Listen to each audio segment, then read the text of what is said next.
দর্শক সবাইকে আমন্ত্রণ জানাচ্ছি পুষ্টির রকমারি রান্নার আয়োজনে। চ্যানেল 24-এর এই দিনের এই সময়টাতে আমি সবসময় ফিরে আসি আপনাদের জন্য প্রিয় তারকা এবং প্রিয় একজন শেফকে সাথে করে, যাদের কাছ থেকে আড্ডার ছলে আমি রান্নাটাও শিখে নিতে পারি এবং আমি আসলে তাদের আড্ডাটা আপনাদেরকে নিয়ে খুব এনজয় করি। আর যেহেতু মাত্রই আমাদের ঈদের আমেজ মানে শেষ হয়েছে, সো এই সময়টাতে যেটা হয় আমরা সবাই ঈদ নিয়ে আড্ডা দিতে পছন্দ করি, গল্প করতে পছন্দ করি, আর সেই সাথে সেই আড্ডায় ছোটোবেলার অনেক স্মৃতিও উঠে আসে। আজকে এমন একজন মানুষকে আমি আমন্ত্রণ জানিয়েছি, যে মানুষটির আমি যে সময়টাতে নাটক দেখার খুব আমি বলবো পোকা ছিলাম, সেই সময়টাতে বসে তার অভিনয় মুগ্ধ হয়ে দেখতাম।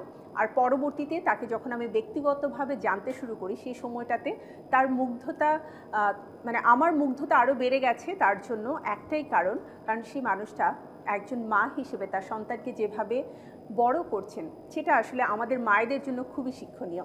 তো চলুন বাকি কথাগুলো না হয় তাকে পরিচয় করে দিয়ে তারপরে বলবো। অনেক অনেক শুভেচ্ছা আপু, ওয়েলকাম। শুভেচ্ছা তোমাকে, শুভেচ্ছা তোমার রান্নার প্রোগ্রামকে, পুষ্টির রান্নাঘরে। থ্যাংক ইউ শাহনাজ আপু। খুশি আপু আমরা যে নামটাতে সবচেয়ে বেশি বলি। আচ্ছা খুশি আপু, আজকে আমাদের সাথে তো শেফ তমা রয়েছে। তোমার সাথে নিশ্চয়ই আগে থেকে পরিচিত। হ্যাঁ, তাহলে আজকে আড্ডাটা খুব জমবে, তাই না তমা? ইনশাআল্লাহ। খুশি আপু, আমরা ঈদে তো সবসময় মোরগ পোলাও খেতে পছন্দ করি। সো সেই মোরগ পোলাওর চ্যাপ্টারটা যদি একটু পার করে ডিফারেন্ট কিছু খেতে চাই ঈদের পরে, তাহলে সেটা তো আমার কেমন খাবার হওয়া উচিত? তাহলে ঈদ পরবর্তী সময় হয় 3-4 দিন পর্যন্ত টানা হচ্ছে গিয়ে খুব রিচ ফুড চলে। বাট আমি মনে করি যে যদি সাথে একটু স্টিম রাইস থাকায় বা স্টিম রাইসের সাথে যদি একটু শ্রীলঙ্কান বা দেশের বাইরে যে আমাদের লেস স্পাইসেস কারিগুলো থাকে ওরকম কিছু থাকে, তাহলে কিন্তু খারাপ হয় না। ওকে, সো আজকে কোন রেসিপিটা আমরা শিখবো? আজকে আমরা শ্রীলঙ্কান একটি রেসিপি করব, সেটি হচ্ছে গিয়ে pineapple twisted chicken. Wow, I think খুশি আপু যদি মাঝখানে চলে আসে রান্নাটাও আমরা শিখে নিতে পারবো। তোমার সাথে আমার ঈদের আগে দেখা হওয়া উচিত ছিল। একদম। তাহলে আমার আজকের পর থেকেই হয়ে যাবে সেটা নিশ্চয়ই নেক্সট ঈদে। সো আমি আগে যেটা করি, আমি প্যানটাকে অন করে নিচ্ছি। আপু ঈদ কেমন কাটলো? ভীষণ ব্যস্ততা, ভীষণ ব্যস্ত থাকতে হয় আমার। আর এই সময় তো আসলে আমাদের যে হেল্পিং হ্যান্ডগুলো থাকে, ইভেন গাড়ির ড্রাইভার, ঘরের হেল্পিং হ্যান্ড, তারা সবাই ঈদের উৎসব করার জন্য আগে চলে যায়। এবং আমাকে সবাই বলে, আমার বিল্ডিংয়ে যারা আছে অ্যাপার্টমেন্টের সবাই বলে যে আপনার দোষ, আপনি এগুলো দিয়ে দিয়ে আমাদের বুয়াদেরকেও নষ্ট করে ফেলতেছেন। কিন্তু আমি দিই, হ্যাঁ ওরাই তো আনন্দ করবে। রাইট, সারা বছর পরে পরিবারকে যদি ওরা কাছে পায় ওদের কিন্তু মন ভালো হয়ে যায়। হ্যাঁ হ্যাঁ, আমার মনে হয় কষ্ট আমি না হয় একটু করলাম, যে কারণে আমার কাজের লোডটা একটু বেশি পড়ে যায়। খাবার তৈরি থেকে শুরু করে সার্ভ করা, সেগুলো ক্লিন করা। আচ্ছা, তেলটা গরম হওয়ার পরে আমরা শুধু চিকেনটা দিয়েছি। হ্যাঁ, আগে আমি চিকেনটাকে ভালো মতো ভেজে নিব, এরপরে আমি গ্র্যাজুয়ালি এখানে সল্ট, পেপার এন্ড আদার্স যে ইনগ্রেডিয়েন্টগুলো আছে সেগুলো অ্যাড করব। আমার জানতে হবে শান্তা, কারণ আমার ছেলেরা চিকেনের পাগল। মানে ডিফারেন্ট স্বাদের চিকেন টেস্ট করতে পছন্দ করে। আমি তো একবার ফেসবুকে লিখে ফেললাম, আমি বললাম যে একটা মুরগির ব্যবসায়ীর মেয়ের সাথে আমার ছেলেকে বিয়ে দিব। এটা ভালো ছিল, এত মুরগি মুরগি মুরগি মুরগি মুরগি পছন্দ তাদের। তো এখন আমি করি, আগে একই রকমের রান্না করে দিতাম, এখন আলাদা আলাদা। এখন তো তারাও একটু স্বাস্থ্য সচেতন হয়ে গেছে, গয়ের হোক খাবারগুলো খেতে চায় না। দিব্য এবং সবুকে আমি যতটা দেখেছি যে ওরা কিন্তু একটু ট্রান্সফর্ম করে কিছুদিন পর নিজেদের, এটা খুব ভালো লাগে। সেটাও আবার তারা ইয়েও হয়ে গেছে, একটু ফিল্মের জন্য করলো, দেখা গেল যে একটা বিজ্ঞাপনের জন্য করলো, কিছু কিছু চেঞ্জ তারা করে এখন। যদিও পড়াশোনার প্রেশার সময় পায় না, কিন্তু করে। তবে তারা যথেষ্ট হেলথ কনসিয়াস, মুরগি ছাড়া। বাট টমা, আই থিঙ্ক মুরগিটাতে হচ্ছে সবচেয়ে বেশি কম ফ্যাট থাকে, তাই না? এক্স্যাক্টলি। অ্যান্ড চিকেনের যে পিসেস আছে আসলে আপু এটা পিসেসের উপর ডিপেন্ড করে। লাইক যেটা লেগ পিসে কিন্তু প্রচুর পরিমাণ ফ্যাট থাকে। অ্যান্ড যদি আমরা লেগ পিস দিয়ে যে কোনো ধরনের কাবাব বা জুসি টেক্সচারের কোনো কিছু করতে চাই, তাহলে কিন্তু লেগ পিসটাকে প্রেফার করা হয়। আচ্ছা, এটা আমি জানতাম না। হ্যাঁ, লেগ পিসে ফ্যাটের পরিমাণ খুবই বেশি থাকে। আর চিকেন ব্রেস্ট পিসে হচ্ছে কি ফ্যাটের পরিমাণটা খুবই কম থাকে। দ্যাটস ওয়াই যে যারা আসলে হেলথ কনসিয়াস বা যারা আসলে ডায়েট করে তাদের জন্য কিন্তু এই ব্রেস্ট পিসটা হচ্ছে সবথেকে বেশি প্রেফারেবল। আচ্ছা আপু, বাসায় আমরা ছোটবেলায় যেটা হয় যে ঈদের সময় সেমাই দিয়ে আমাদের সকালটা শুরু হতো। হ্যাঁ, কি অদ্ভুত না? একদম সেই আমাদের বুদ্ধি পড়ার পর থেকে আজ পর্যন্ত আমার মনে হয় সেমাই না হলে পরে ঈদ হবেই না। মায়ের হাতের সেমাইয়ের রান্নার কোনো ঘটনা কি আছে? মায়ের হাতে সেমাই রান্না, আমার মায়ের বাংলা সেমাই যেটা বলে, তখন তো আমাদের ছোটবেলা তো লাচ্ছা সেমাই ছিল না। আচ্ছা, ওই যে হ্যাঁ, লম্বা সেমাই যেটা। লম্বা সেমাই। এই একটা সেমাই ছিল, আর একটা মা হাতে করতো। একটা হাতে আমাদের দেশের বাইরে থেকে একটা মেশিন নিয়ে এসেছিল। এটা আমাদের ঈদের পার্বণের একটা বিশাল আনন্দ ছিল, বিশাল একটা যজ্ঞ। আটা মেখে মা কিছুক্ষণ রেখে দিত, তারপরে সেই কলের মুখ দিয়ে এরকম করে একজন চাপ দিত, উপরে একজন কল ঘুরাতো, তারপর নিচ দিয়ে যে সেমাইটা পড়তো, মা এই বাঁশের চালুন অথবা কুলা সেটা এরকম করে ঘুরাতো, গোল গোল গোল গোল হয়ে পড়তো। ওই যে রোল রোদে দিতে, হ্যাঁ রোল রোল হতো, রোদে দিত, তারপরে সেটা ভেজে রান্না করতো। এটা একটা আলাদা। মার হাতে দুধ সেমাইটা, এটা আমারও মাঝে মাঝে দেখা যায় আন্দাজে ভুল হয়ে যায়, কখনো দেখা যায় টাইট হয়ে যাচ্ছে, কখনো দেখা যায় বেশি ঝোল ঝোল থাকছে, কিন্তু মা যে খুব বেশি মনোযোগ দিয়ে রান্না করতে, এটা আমার কখনো মনে হয়নি। নানান ধরনের কাজ করতে করতে করে ফেললো, কিন্তু সেই এক তাক। তো আমি নিজেও দেখা যায় যে বাংলা সেমাইটা রান্না করতে গেলে কখনো দেখা যায় যে দুধের পরিমাণটা খুব টাইট হয়ে যাচ্ছে, মানে কমে যায়, শুকিয়ে যায়, সবসময় আন্দাজটা ঠিক থাকে না। কিন্তু মা মনে হতো যে এ কাজ ও কাজ, এটা দাও ওটা দাও করতে করতে যে একটা করে হাঁড়ি থেকে নামিয়ে রাখলো, একদম সন্ধ্যা পর্যন্ত একই তাকে থেকে গেল, একই রকমের ঘন ঘন দুধ, একই রকমের ঝোল, মানে অদ্ভুত লাগে। আমার মনে হয় যে, আর ওই সময়টাতে মায়েরা কিন্তু তাদের সন্তানদের জন্য একটু বাড়তি মানে মজাদার খাবার হাতের বাইরে করার জন্য অনেক কষ্ট করতো, তাই না? যে পাকুন পিঠা বানানো, হাতের তৈরি অনেক ধরনের ফুল ফুল টাইপের। আমাদের তো বিশেষ করে রোজার যে ইফতারি, রোজার ইফতারির আটার একটা হালুয়া করতো মা। আচ্ছা, বুটের ডালের হালুয়া, হ্যাঁ, তারপরে ছোলার হালুয়া। তখন তো ফ্রিজ ছিল না আমাদের বাসাতে, আমাদের ছোটবেলাতে তো ফ্রিজ ছিল না। মা এগুলা কড়া পাকে করে, মানে আমার মনে আছে যে কাঁসার খঞ্চা ভরে ভরে রেখে দিত, এমনি থাকতো। এবং 20 রোজা, হ্যাঁ 20 রোজা 25 রোজা পর্যন্ত ওগুলো দিয়ে ইফতার। জিলাপিও কিন্তু তখন আমাদের ইফতারে ছিল না, একদম হালুয়া, মুড়ি, নাড়ু। এবং মায়েরাই আসলে বাড়তি যে খাবারগুলো তৈরি করতে এবং মিষ্টি জিনিস একটু বেশি তৈরি করতো, কারণ ওটা মানে রেখে দেওয়া বোধহয় একটু সহজ, তাই না আপু? মিষ্টি জিনিস, হ্যাঁ হ্যাঁ রেখে দেওয়া সহজ। এটা কি কর্নফ্লাওয়ার তো না? কর্নফ্লাওয়ার। আচ্ছা, এটা আমরা যখন ফুটে যাবে তখন দিব না আগে? না, এটা যখন ফুটে যাবে আমরা তখন দিব। আচ্ছা, জাস্ট হচ্ছে নামানোর আগে আগে, তাই না? হ্যাঁ, নামানোর আগে আগে আমরা কর্নফ্লাওয়ারটা দিব।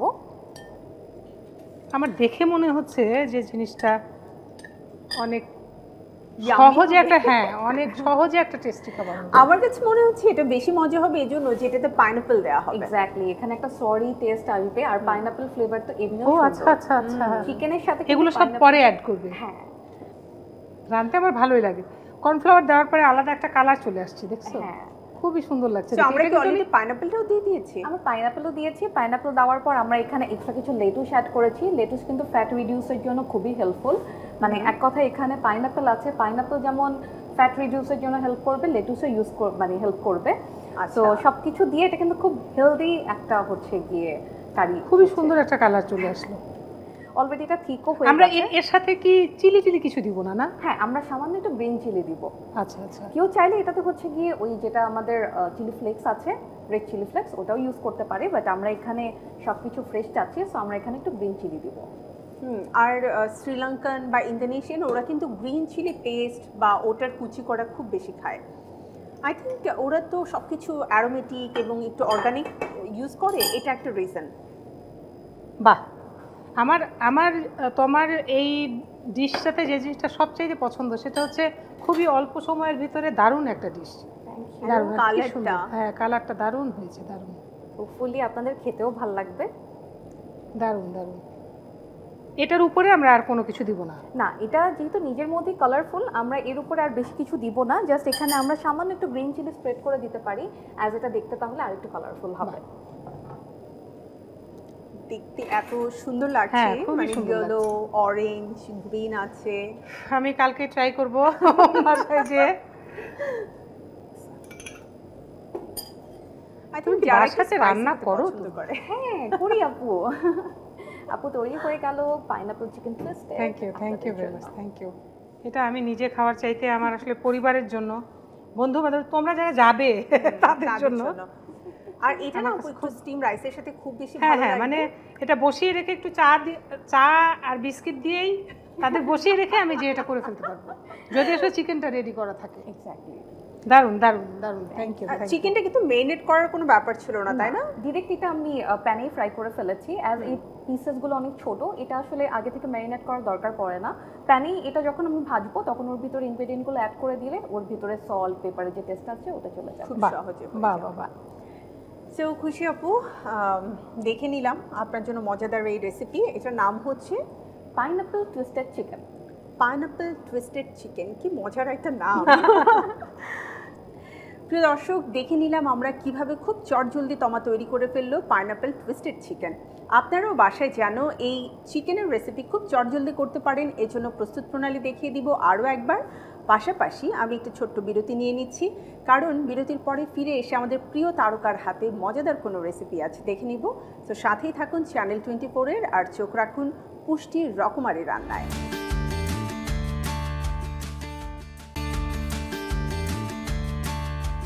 আফটার ব্রেক ফিরে এলাম পুষ্টির রকমারি রান্নায়। প্রিয় দর্শক, আপনাদের আরও একবার আমন্ত্রণ আমাদের এই আয়োজনে, কারণ আমার প্রিয় তারকা শাহনাজ খুশি রয়েছে, যার কাছ থেকে আসলে অনেক গল্প শুনবার আছে, শেখার আছে। অ্যান্ড আপু হয়তো ভাববে আমি একটু বেশি করে বলছি, কিন্তু আমি একটা কথা বলতে চাই, একটা নারীর যে পার্সোনালিটি হওয়া উচিত, তার লেখনীতে সেই ব্যাপারটা সবসময় উঠে আসে। সো ওয়েলকাম এগেইন খুশি আপু। আমি খুব পড়ি, মানে হয় না যে কিছু মানুষ সোশ্যাল মিডিয়ার সব কিছু পড়ে, আমি সব কিছু পড়ি না, কিন্তু যার লেখা আমার খুব ভালো লাগে, সে কোনো কিছু দিলে ফেভারিট দেয়া আছে, আসলেই পড়ি। It's my great pleasure, thank you very much Shanta.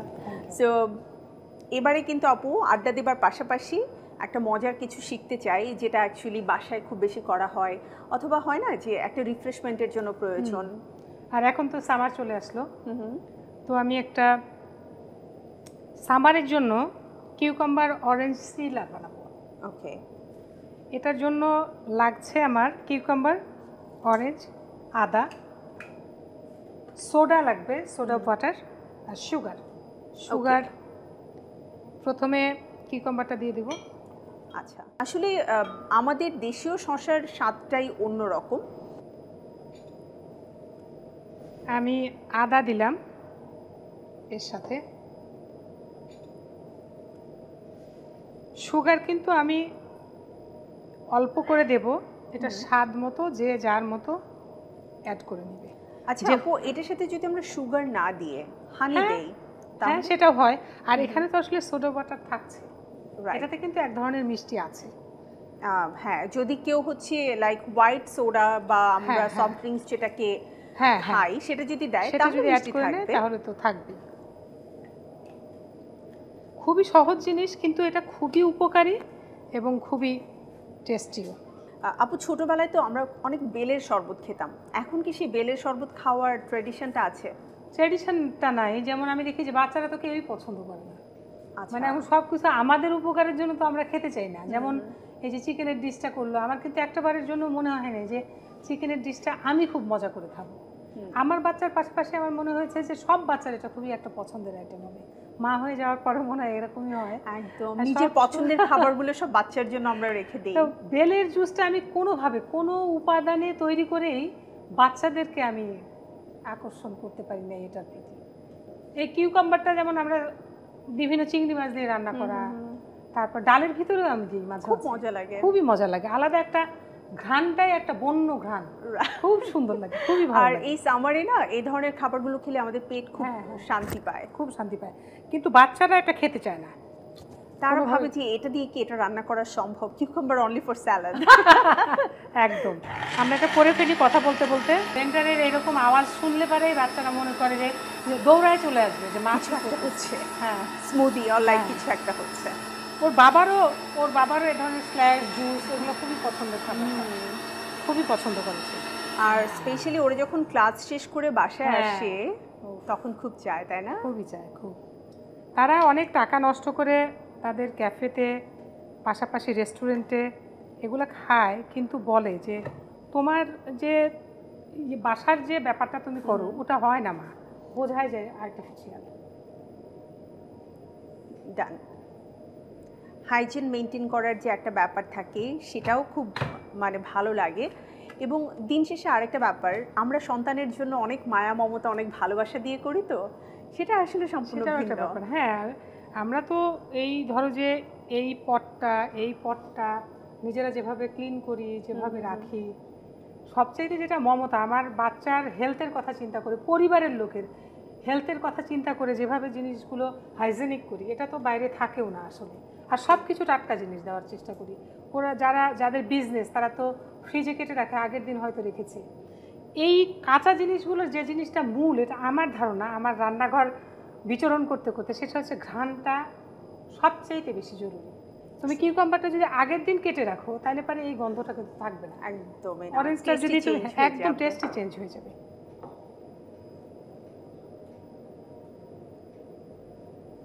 Wow, এটা দেখার পরে তো যে কেউ পছন্দ করে খাবে। হয়ে গেল আমাদের কিউকাম্বার আর অরেঞ্জ স্ল্যাশ। থ্যাংক ইউ আপু।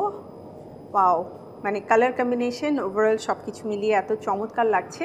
প্রিয় দর্শক, এরকম একটা কিউকাম্বার অরেঞ্জ চিলার বা স্ল্যাশ যখন আমরা বাসায় তৈরি করে আমাদের প্রিয়জনদের সামনে দেব, তারা ডেফিনেটলি এটা খুব পছন্দ করে খাবে এবং আপনি আত্মতৃপ্তি পাবেন যে এটা আপনি মানে যা কিছু দিচ্ছেন, যতটুকু দিচ্ছেন, সেটাই খুব ফ্রেশ এবং পারফেক্ট ফর দেয়ার হেলথ। হ্যাঁ, শরীরের জন্য ভীষণ উপকারী। একদম। সো চলুন এর প্রস্তুত প্রণালী আমরা আরও একবার দেখে নিব। আর পাশাপাশি আমাদের আজকের এই আয়োজনের সময়টা একেবারেই শেষ। আপুর কাছ থেকে বিদায় নিতে হবে, আপুকে বিদায় দিতে হবে। এবং একটা কথাই বলবো যে আমরা শাহনাজ খুশিকে অনেক ভালোবাসি, তার কাজগুলোকে আসলে আমরা ওন করি অলওয়েজ। সো এই মানুষটাকে আমরা সবসময় এমন হাসি এবং খুশি এভাবেই দেখতে চাই। আর অবশ্যই দেখা হবে আপু আবারও।